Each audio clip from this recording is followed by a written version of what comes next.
¿Qué es lo que actualmente se vive entonces? Entonces el centro, no, nada de mesiánico. Ellos no son mesiánicos para nada, simplemente son la inspiración del nuevo judaísmo sin tener en cuenta a Jesús. Basado en que no hay templo, no hay sacerdotes. Pero se autoengañan porque simplemente van a poder observar lo que se considere que no depende de los sacerdotes ni del templo. Porque no pueden. Entonces, ¿qué quiere decir? Que automáticamente, como dice la misma palabra, bueno, si una sola de las normativas no se cumplen, la persona es culpable de todas. Tienen que cumplirlas todas. O sea que viene un engaño ahí, porque no es posible. Además, no es posible porque una de las normativas de las 613 es apedrear al que haya sido agarrado infraganti en fornicación o adulterio, ¿cierto? ¿Quién puede cumplir con esa normativa fuera de Judea sin que pague las condiciones de la ley en otro lugar? ¿Dónde esté? Por ejemplo, ¿a dónde los judíos ortodoxos que dicen que observan la Torá en cualquier país del mundo pueden apedrear a alguna judía o algún judío que hayan encontrado en fornicación sin que los metan a la cárcel? No pueden. Entonces, ¿para qué se dicen mentiras? Ya fallaron esa, no pueden apedrear a nadie. El homosexual. Ahora, si fuera verdad, habrían apedreado tanto judío que hay homosexual. No lo pueden hacer. Ya habrían acabado con todos los judíos homosexuales del mundo.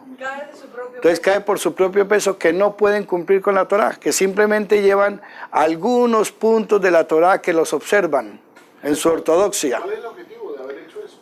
El continuar con sus creencias, el continuar con lo que supuestamente Dios les dijo que observaran. Pero sin Cristo. Obviamente no tiene nada que ver con Jesús, y menos con Cristo. La palabra Cristo es para los gentiles, Con Yeshua. mucho menos con... ¿sí? Entonces ese es un paquete aparte, hay dos tipos de judaísmo.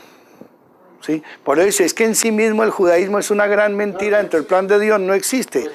A la tribu de Judea no se le dio ningún tipo de administración sobre los asuntos de Dios, fue a la tribu de Leví. Fue a la tribu de Leví, no al judaísmo ni a los judíos. Pero hay un costumbrismo en el cual todo el mundo es judío, aunque pertenezca a otras tribus, y son 12 tribus de Israel, y solamente están generalizando a todos en la tribu de Judá. ¿Y dónde están los benjaminitas, los levitas, los de las otras? Es un costumbrismo, y en ese costumbrismo muchos se asientan. Es que los judíos y todos son judíos, pero es que no son todos judíos. Judíos es los que vienen de la tribu de Judá. Hay otras 11 tribus. Pablo era de la tribu de Benjamín, ¿cierto? Pero por nacionalismo, Judea era la que representaba a Israel en su época, entonces él también era llamado judío, ¿sí? Entonces ya ahí tenemos dos judaísmos, el de antes de la destrucción del templo en el año 70 y después ya en el año 100 más o menos en Jamnia, cuando este inspirador del actual judaísmo es el que pone las nuevas normas, que son las que más o menos se rigen hoy en día. Pero eso lo van cumpliendo son los ortodoxos, los que se atienen a eso.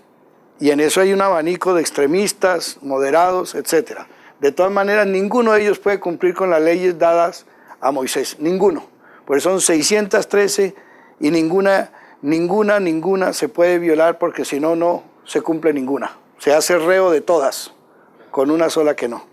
Entonces yo pongo el ejemplo nada más de apedrear al prójimo. No pueden apedrear a otros de su etnia porque ya quebranta todo. Es que no pueden. Vengan en Estados Unidos, en algún otro país a apedrear a uno mismo, digamos a otro judío o judía porque fue agarrado en fornicación y lo meten en la cárcel por asesinato. Entonces venimos ahora con los días, después de Jesús, están los judíos o israelitas que siguen a Jesús. Entonces, durante los primeros siglos no había tal judío mesiánico. No había.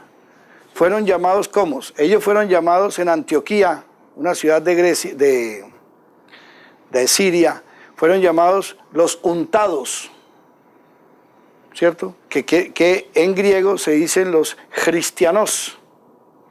Entonces los empezaron a llamar, pero más en plan de burla, ahí vienen los cristianos, o sea, los untados, porque era el mensaje que traían los apóstoles. Los enviados de Jesús, dígase en griego apóstoles, ¿cierto? Venían trayendo el mensaje del camino.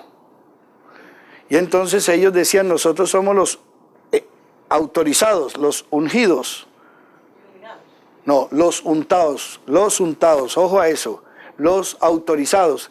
Pero como para decir autorizados, en esa jerga usaban la palabra untado, que quiere decir ungidos.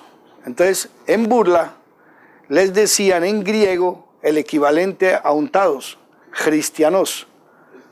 Pero ¿por qué le decían cristianos? Porque ellos no hablaban de Yeshua HaMashiach, sino hablaban de Jesús, el Christos. ¿Sí? ¿Y qué era el Christos? Para los de mentalidad griega, para los de mentalidad no israelita. ¿Qué era el Christos? ¿Qué les significaba a ellos en aquella época esa palabra Christos? ¿Qué era? Entonces los apóstoles tuvieron que buscar una palabra según una creencia de afuera que fuera equivalente a lo que ellos entendían como el ungido de Dios. Según el ungido de Dios, se supone que los israelitas a través de él verían al Padre, ¿cierto? A través de este personaje yo vería al Padre. ¿Qué quiere decir? Que hay algo así como transparencia, como algo que es transparente, ¿no? ¿Cierto? Entonces, ¿qué pasa? Buscaron esa palabra. Y dentro de entonces la mentalidad griega, había algo que era como el crisol, algo que a través se podía ver al otro lado, como un crisol, y lo llamaban el Christos, de ahí viene cristal, lo cristalino, lo que se ve a su través, ¿sí? Entonces ellos tomaron esa palabra, Christos. Entonces llevaban el mensaje de que ellos, ¿sí?, traían una buena noticia, en griego, evangelio, que se trataba de que el reino de los cielos se había acercado en la persona de Jesús. Ellos decían Yeshua, pero allá la fonética le sonaba Jesús, ¿sí?, que era él, como decimos, el untado o el autorizado. Entonces buscaron la palabra más exacta que para los de mentalidad griega les era más impactante. ¿Ese es el Christos? Sí, o sea, como decir, lo transparente que nos permite ver a su través al Creador o al Dios.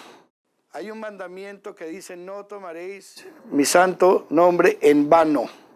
O sea, no lo use a sus intereses y según sus intereses para respaldarse en mi nombre para hacer cosas que no son. No diga que yo le dije, eso es tomarlo con banalidad. Entonces los sacerdotes, que hacían muchos, empezaban a hacer cosas muy corruptas, ¿sí?, para no usar el nombre de Dios y decir, mire, en el nombre de Dios he hecho, porque temieron ser castigados, empezaron a reemplazarlo lentamente por mi Señor, Adonai, o por Hashem, que significa el nombre, pero no decían cuál es el nombre.